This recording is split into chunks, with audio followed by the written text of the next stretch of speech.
Okay, so let's start. Thanks everyone for stopping by. Really excited to see you in this room. Um, so let's begin. My name is Maria Essig. I work at Google Daydream team, and I focus on third-party developers. So all you amazing people who are building engaging experiences in VR, either it is in games, in social SKU, music, education, everything that your mind take you within your journeys. My background is in video games. Prior to joining Daydream team, I was the lead for indies on Google Play side. I've been working with Indie Corner as well as big and small game developers. And prior to that, in my previous role, I was a publisher, so one of those people who were going to multiple shows trying to find the most exciting experiences to bring to congregate as well as GameStop platforms. I'm originally from Belarus. I moved to the United States probably 5 years ago, and one of the biggest issues I encountered living in the States is explaining in details your previous life experiences, finding people who can relate to your things, your story, and kind of fully understand the whole momentum and everything that comes from the other side of the wall. I'm a big fan of live streamed and not edited documentaries. And actually this short YouTube series by Peter Bragle got my attention for a really long time. On his journeys, Peter is recreating the most well-known journeys, starting from going on the Silk Road or traveling through Trans-Siberian Railroad. And while watching through his documentaries, I've noticed one interesting pattern. When he was coming to a very small place in a tiny village, shooting his TV show, a lot of local people were coming by trying to communicate with him and with the crew. And after some period, broken English, trying to use some pantomime to express themselves, people were just giving up and literally giving the crew and Peter hugs. And after just thinking about it, when you have so much information to communicate, so many details that you need to convey within one conversation, specifically under such a huge time pressure, hug might be the most simple and most effective way to share your emotions, show how friendly you are, relate to other people, and present yourself to them as an individual. So in a similar way, how in real world hug can help us to achieve way more than simple words, VR can help you to share the emotion, the specific feeling that you have towards the game experience or the app experience that you're creating, and to make sure that your final users will experience exactly the same emotion that you did.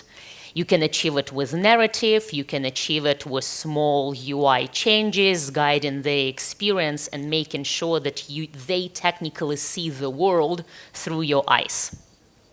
With this in premise, I will give you a small roundup of Daydream to date. A few announcements that we've just made a few days ago during Google I/O across multiple keynotes. And also we'll dive a little bit deeper into how we see our ecosystem and also how we can work with all of you in the effective and beneficial way for both you and final consumers who would like to delight on the platform.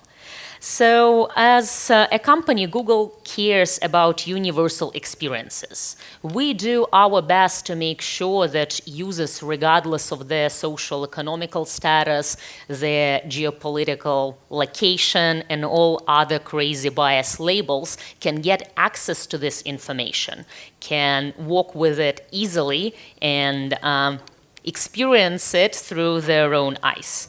With this in mind, at Daydream team, we took our company statement, which is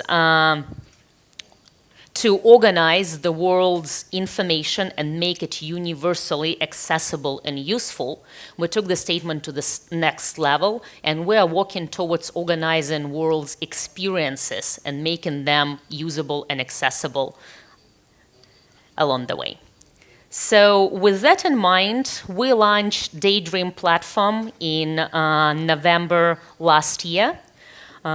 It's 6 months old, and it consists of 3 major elements. You can see right now a Daydream view, which is a very easy-to-use, breathable, light headset that enables any Daydream-ready phone to be a perfect vehicle for VR. Also, Daydream View is distributed one-to-one with the point-and-click controller, which has 3 degrees of freedom.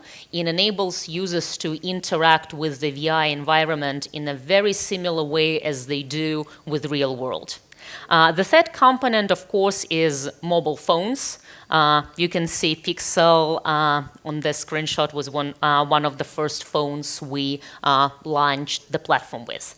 Also, another very important component to keep in mind is Android operational system itself. Currently, Android Nougat has the support for VR, which helps phones around the world to be a perfect vehicle for this experience. And also, if you watched our keynote a few days ago, the next iteration of our operational system, including Android O, I personally hope we'll call it Oreo, but who knows? They kind of disappointed us with Nougat already, not Nutella. So all the future flagship devices that are releasing around the world with all major Android manufacturers will a priori be capable of driving this experience. Speaking of the phone ecosystem, we currently have 8 mobile phones supporting Daydream. Those are Pixel, Pixel XL, Motorola Z, Motorola Z Force, 2 Huawei devices, and 2 ZTE Axon 7 devices. Of course, they're slowly rolling out into the ecosystem. Right now, probably you associate Daydream mostly with Pixel phone. But we are very excited and hope that this association will change very shortly when we'll welcome more devices into our family. One of the announcements we made was that Samsung Galaxy S8 as well as Samsung Galaxy S8 Plus will have support for Daydream starting this summer. Samsung will have software update that will enable this support moving on. Another phone will be launching this fall. It's the next flagship device from LG. And in the middle, you can see actually Asus Zenfone VR. I would like to pay attention to this phone as it will be the first device that will provide full support both for the Daydream and also our Tango technology. Tango, if you're not familiar, this is an augmented reality platform which consists both of the hardware, fisheye lenses that enable mobile phones to see world in 3D, as well as software stack that enables those devices to remember where they are in the environment. So if you're looking for some investment for your development, that's probably a good phone that will help you to achieve both things. Of course, with the ecosystem upgrading, people bringing new phones into their pockets and getting their hands on new devices, that's all great. But what about those people who are already happy with their mobile solution? What about people who are invested into iOS ecosystem? What about people who would like to spend more time in VR than the current mobile phone allows them, either from the thermal standpoint or looking into the overall battery life? With this in mind, we partnered with 2 major hardware systems, HTC Vive and Lenovo, to build 2 standalone headsets. You don't need to have PC, console, or mobile phone to get access to VR. It's as simple as put the headset on your head and just dive into the experience. The first of those headsets will be launching at the end of this year, and the second one will follow up pretty shortly. The interesting part about those headsets, of course, that they give you pretty amazing freedom to do whenever you like without bothering going through putting your phone within the headset and playing with it. But also those headsets will bring part of the Tango technology in them that will enable the full 6 degrees of freedom in the headset and positional tracking. Of course, I can imagine what you're probably thinking right now, that like, oh my gosh, the ecosystem is still establishing, we're still growing the thing, and you are introducing as the platform a new thing to fragment ecosystem even further. Actually, that was something that we thought through along the way, and we made sure that you can use exactly the same SDKs and the development tools for new headsets as you do with the Daydream. At the moment, all our experiences that we have for Daydream do work on the new headsets. Of course, in some cases, some slight optimization is needed, but it's not a completely new hardware paradigm when you need to rebuild your experience from scratch. One of the things that we had to keep in mind, making sure that the process is super simple for our developers, is the controller input. And we're using currently the same controller as we do for the Daydream for those new standalone headsets. Since there is no phone attached to this device, some things you need to keep in mind when you build experiences for those standalone headsets. Some of them is the combination between 2D and 3D screens. At the moment, many developers are trying to play around with the mobile phone itself, enabling like 2D viewing scene to browse through the experiences or have some shortcuts through the either gameplay or app functionality. This is something that you need to keep in mind working for standalone device, as all the experience that users have are happening just in VR. And on our side, we did a lot of updates both to the development tools and the Daydream store itself, making sure that things will be easier for you in development. So speaking of Tango technology, the new element that allows us to use this 6 degrees of freedom is World Sense. This is inside-out tracking system that enables your headset to feel specifically either the player is sitting or standing, where the head is leaning or dodging, and that's the element that is really easy to play with and include either into gaming experience or documentary piece or an app that takes you through retail tours when you look for your next Airbnb or place to rent. World Sense does enable people to have more freedom in VR, but one of the things to keep in mind that the experience is still either sit down or stand up. The technology itself will allow you to adapt the experience based on the person's heights, where they're looking at, but we do try to make sure that people have safe environment in VR. And as Google is targeting our VR platform for broad mass market, when on one hand you have very advanced users who are console or PC players who have a lot of experience both in VR and console gaming, and on the other hand you have more casual new players who are just excited to try something new. And for those people, we build some sort of the small, safe environment in which they can a little bit move, but it's still not the full movement around or like void experience when you just run. As I mentioned, building new standalone headsets, we had to keep in mind that mobile phone won't be helping neither from the UI nor from the UX standpoint. That's why we introduced a few changes to the Daydream storefront and set of development tools to make sure that your experience can be distributed broadly between both systems. So one of the things that we have is updated and optimized Google Play Store. Google been running an operating store for a pretty long time. We know specifically how to delight users, how to find the best match to their preferences, and we're bringing these learnings to the Daydream system as well. So right now you see the featured carousel, which will be more dynamic and will allow us to select more experiences, making sure that each game or app launching on Daydream will find their users as easy and fast as possible. Another interesting feature that is super helpful for everyone not to disturb the VR experience is the new system dashboard.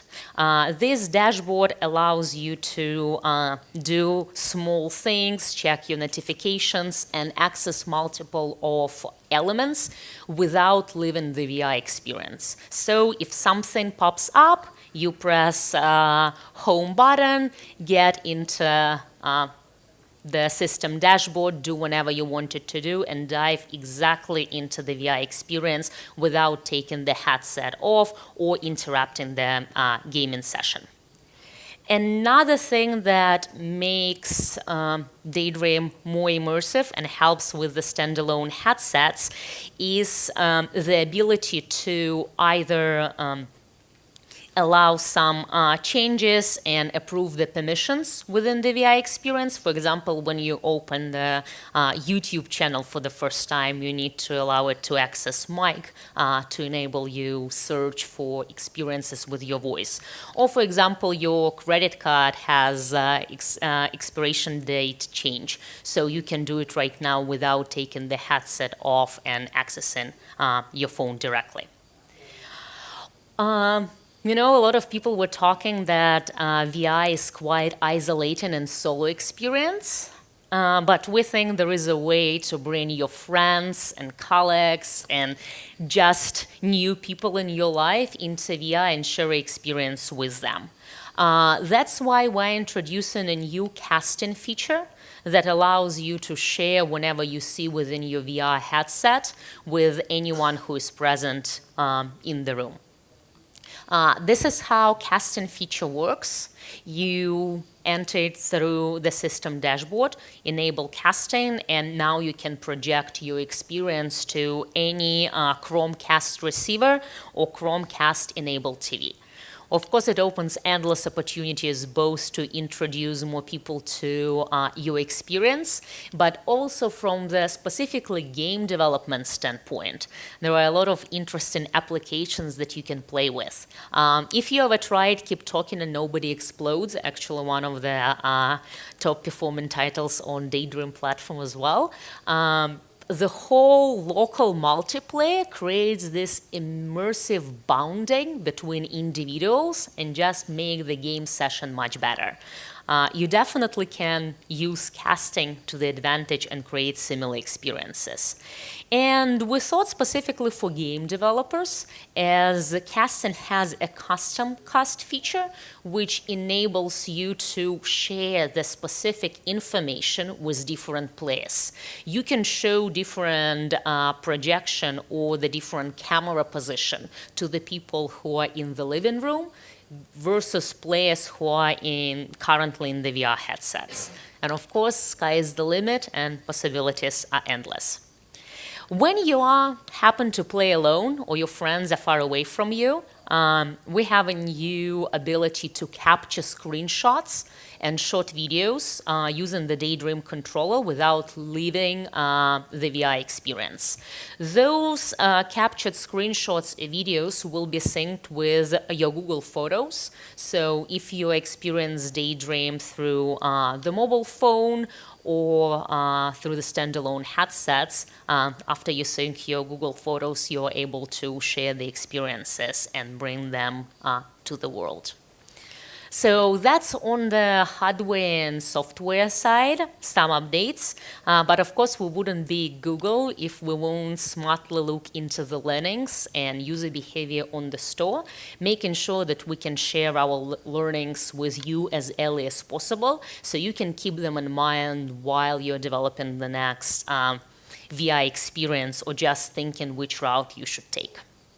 One thing to keep in mind that we run the comparison between players within VR ecosystem and traditional 2D stores, and we see that Daydream ecosystem has higher investment, both from the emotional standpoint but also commercial, than the traditional 2D apps. One thing to keep in mind is that each Daydream user has an active form of payment on file. This is a very hard requirement when you set your Daydream for the first time, to have actually working payment solution that will enable you to make purchases and experience Daydream without any interruptions. Another interesting finding that we have is that many people enter VR without really knowing what they want. They kind of come to hang out in this environment, play with the store, and click on things trying to figure out what's next or what they want to get engaged with. It's both interesting as it enables more developers to encounter their future fans without actually hunting for them, but also it plays more expectations on how your experience is presented within the store. It's definitely same principles that it should be eye-catchy, easy to understand, and welcoming to users to click on the experience.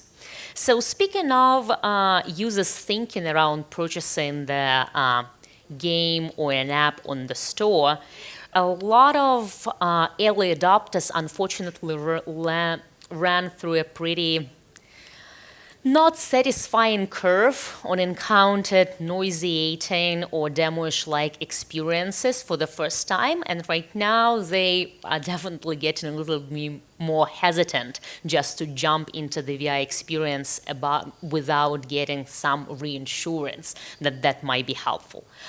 So good thing to think about it is also offer a really great 360 video trailer that you can totally upload to the Daydream store to showcase what specifically you are offering to users.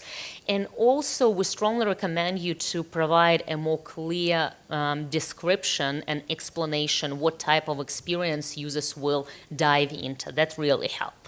And also, a free trial is also a great way to welcome people into the experience. The only thing here, if you worked on shareware marketplace or dealt with try before you buy business model, not always this is the best solution. Sometimes when you offer too much of the content or put an artificial payment wall too early into the experience, it might be not the best way to welcome people into the experience. So just experiment, play with, and see the best solution for your specific application. Speaking of the time that people spend in VR, we don't really see a traditional for mobile market snackable experience. People do make time investments and they sit down and they want the full experience when they get into the VR.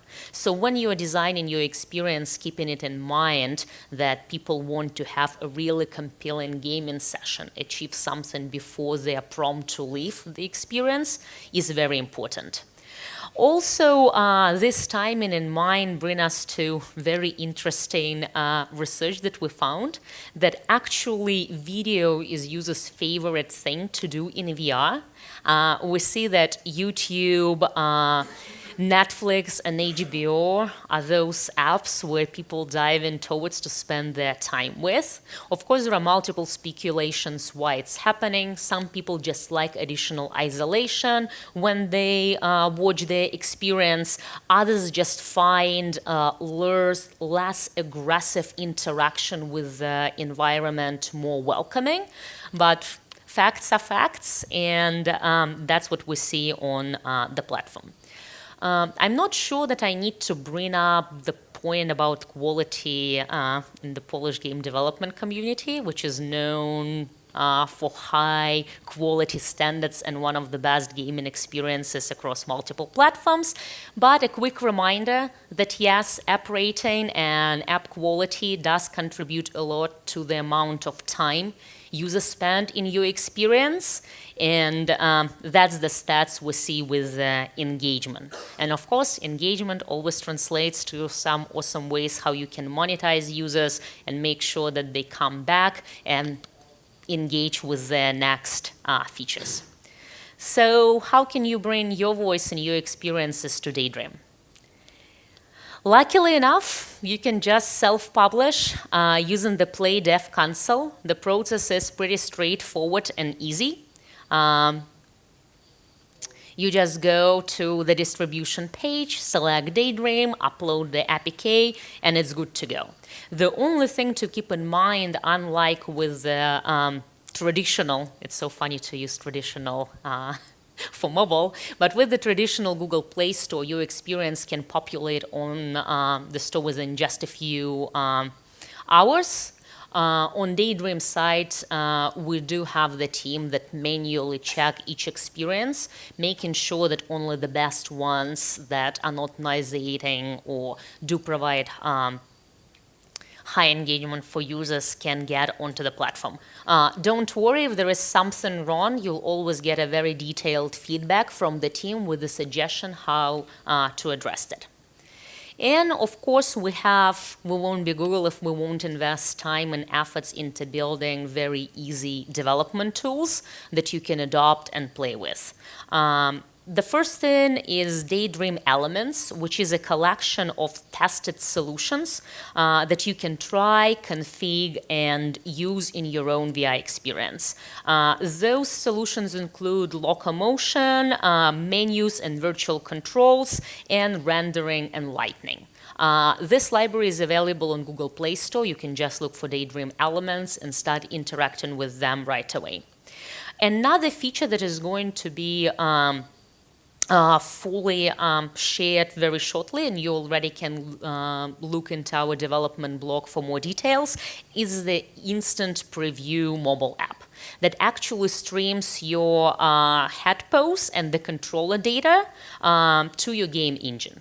That enables you to iterate your experience way faster and just using general tools to improve the experience. And of course, Surat is our tool chain that we created to let our developers render very complex 3D scenes on mobile devices. Technically, how it works, you tell how much information and what specific scenes and angles your players will see within the scene, and then we cut down everything that won't be visible. For users, they still have a high-end, perfect, clear vision and see an amazing scene, but for you, you have a lighter graphics that can be perfectly processed on mobile devices. This tool is coming soon, and it will come with API support for Unity, Unreal, and Maya. Being an open ecosystem, we currently have more than 150 apps and games, but our goal is not necessarily just to flood market with low-quality experiences. For us, those are not numbers. For us, each of those experiences represent a team of people who have their own motives to be in VR, people who has a story to tell, people who want to push boundaries and make a new statement and the new thing for this amazing computer. Of course, outside just free organic submissions, we do have both the publishing arm and BD and marketing team who finds experiences that we would like to bring to the platform on the exclusive basis. We do have both developer, production, and marketing support for those experiences, as well as completion funds on the table. We're not necessarily going, as I've been talking about, the quantity. We do want to find something that will be really impressive for the users, something that will take them from the first aha moment and excitement to everyday usage, something that will prompt them to get to VR on a daily basis. We work with developers at different stages, as early as the well fleshed out and thought through design document with the idea of the overall project scope, to already half-baked prototypes, alpha versions, and everything along the line. When we evaluate experiences, those are the basic principles that we keep in mind.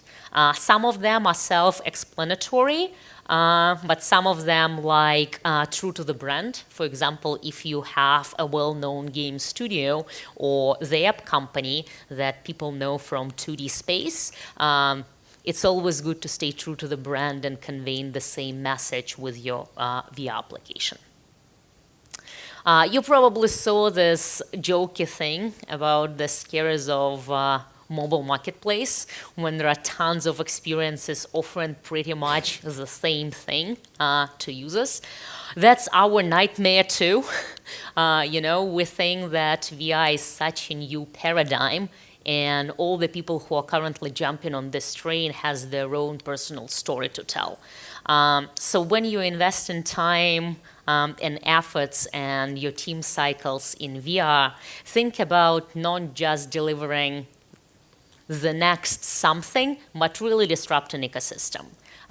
We are right now combinedly have the obligation for the generations to come to have this mind anchor based on the experience that they had early on in VR when they go to the next iterations. We are changing genres, names, entertainment, mixing up genres, bringing music and classical TV and combining them with gaming mechanics. Do what you do the best. Be creative.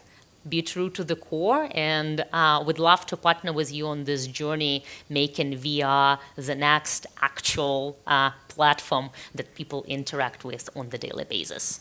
I'm happy to take questions from the audience. Let me know what you have in mind, and I'll try to be as open and honest as possible.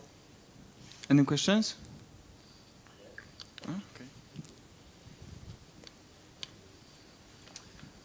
Yes, I have a question regarding something that I think many people are interested in, is in the Sera system, which was just showcased a little bit. I couldn't find any more information from the more than what was just presented. You said that it will be an API available for Maya, Unity, and Unreal.